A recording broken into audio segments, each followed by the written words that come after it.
राधे राधे। आप सभी को कार्तिक मास की हार्दिक शुभकामनाएं। आज हम कार्तिक मास के अध्याय 27 की कथा को श्रवण करेंगे। इस कथा में हम कार्तिक शुक्ला एकादशी, जिसको प्रबोधनी एकादशी भी कहते हैं, उसके महत्व को श्रवण करेंगे और मंदिर में ध्वजारोपण यानी कि झंडी लगाने का क्या फल होता है, इसके संबंध में भी एक पुरातन इतिहास को श्रवण करेंगे। तो कथा इस प्रकार है। कार्तिक शुक्ला एकादशी, जिसको हरि प्रबोधनी एकादशी भी कहते हैं, इस एक व्रत के करने से वाजपेयी यज्ञों से भी अधिक फल प्राप्त होता है तथा जन्म जन्मांतर के पाप नष्ट हो जाते हैं। जो 4 महीने का चतुर्मास व्रत होता है, वह भी इस दिन समाप्त होता है। इस दिन व्रत रखकर ओम नमो भगवते वासुदेवाय इस मंत्र का जाप करें। तत्पश्चात रात्रि को जागरण करें तो सब एकादशियों का फल प्राप्त होता है। भीष्म पंचक व्रत कार्तिक शुक्ला एकादशी से आरंभ करके पूर्णिमा को समाप्त होता है। इस दिन ऋषि व पितरों का तर्पण करना चाहिए। भीष्म पंचक में नित्य ही भीष्म जी का तर्पण करना चाहिए। वसु के अवतार, शांतनु के पुत्र, चंद्रवंश में उत्पन्न, व्याघ्रपद गोत्र, संस्कृत प्रवर वाले, संतति रहित, गंगा के पुत्र, सत्यव्रती, अजन्म ब्रह्मचारी भीष्म जी का तर्पण करने से संपूर्ण वर्ष के पाप नष्ट हो जाते हैं।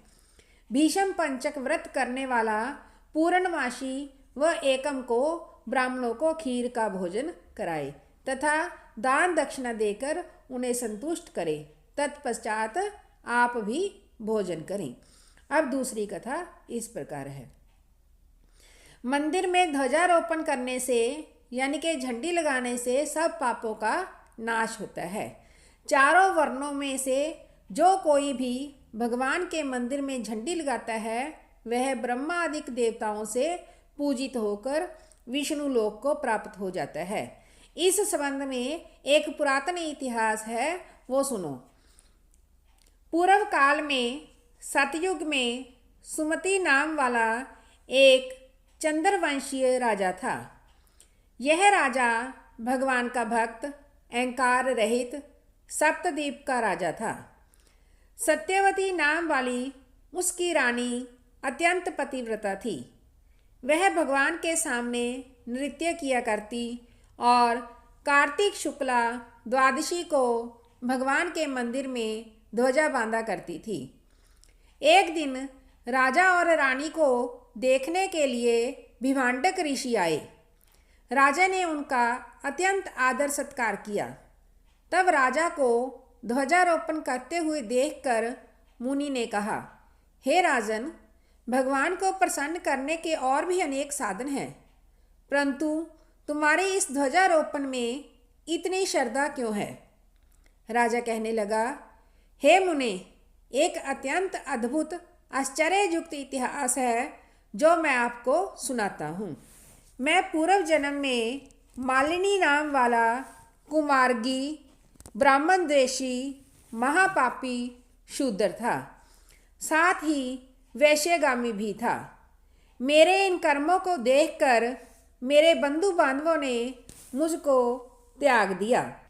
इसके बाद मैं वन में जाकर एक टूटे हुए विष्णु मंदिर में रहने लगा और वन के मृग आदि जीव जंतुओं को मारकर पेट भरने लगा। इसके पश्चात विंध्याचल पर्वत पर रहने वाली कोकलिनी नाम वाली निषाद की कन्या, जिसने अपने पति को मार दिया था, भूख से व्याकुल हुई वहाँ पर आ गई और मेरे पास ही रहने लगी। संयोगवश कार्तिक शुक्ला द्वादशी के दिन हमने एक कपड़े को बांधकर उसकी झंडी सी बनाई और दोनों मदिरा पान करके उस झंडी जैसे कपड़े को ले विह्वल होकर सारी रात खूब नाचते रहे। सारी रात नृत्य करते रहने के कारण प्रातःकाल हम दोनों की मृत्यु हो गई। तब जमदूत हमें फांसी में बांधकर मारते हुए यमराज के पास ले जाने लगे। उसी समय विष्णु भगवान के दूत विमान लेकर वहाँ पर आ गए और जमदूतों को धमकाते हुए बोले, तुम पापियों को यमपुरी ले जा सकते हो, धर्मात्माओं को नहीं। परंतु यमदूत भी अत्यंत क्रोधित होकर कहने लगे कि ये दोनों महापापी हैं, इस कारण यह जमपुरी ले जाने योग्य हैं। इन दोनों ने जीवन भर एक भी पुण्य कार्य नहीं किया है। तब विष्णु पार्षद कहने लगे कि महाखेद की बात है कि तुमको धर्म और अधर्म का कुछ भी ज्ञान नहीं है। यह ठीक है कि ये दोनों सारी आयु महापापों में लगे रहे हैं, परंतु इन्होंने कार्तिक शुक्ला द्वादशी को भगवान के मंदिर में ध्वजारोपण तथा नृत्य किया है। अतः अब ये पापी नहीं रहे, इनके संपूर्ण पाप नष्ट हो गए हैं। इस कारण ये विष्णु लोक में जाने के अधिकारी हैं, भले ही इन्होंने अनजाने में ही ये सब कार्य किए हैं। इसके पश्चात विष्णु भगवान के दूत उन दोनों को विमान में बिठाकर विष्णु लोक को ले गए। अनजाने में भी ध्वजारोपण का ऐसा फल है, तो श्रद्धा के साथ कार्तिक शुक्ला द्वादशी को जो ध्वजारोपण करता है उसके फल का तो कहना ही क्या है। इतनी कथा सुनकर भिमांडक ऋषि तपोवन को चले गए। बोल बांके बिहारी लाल की जय। राधे राधे।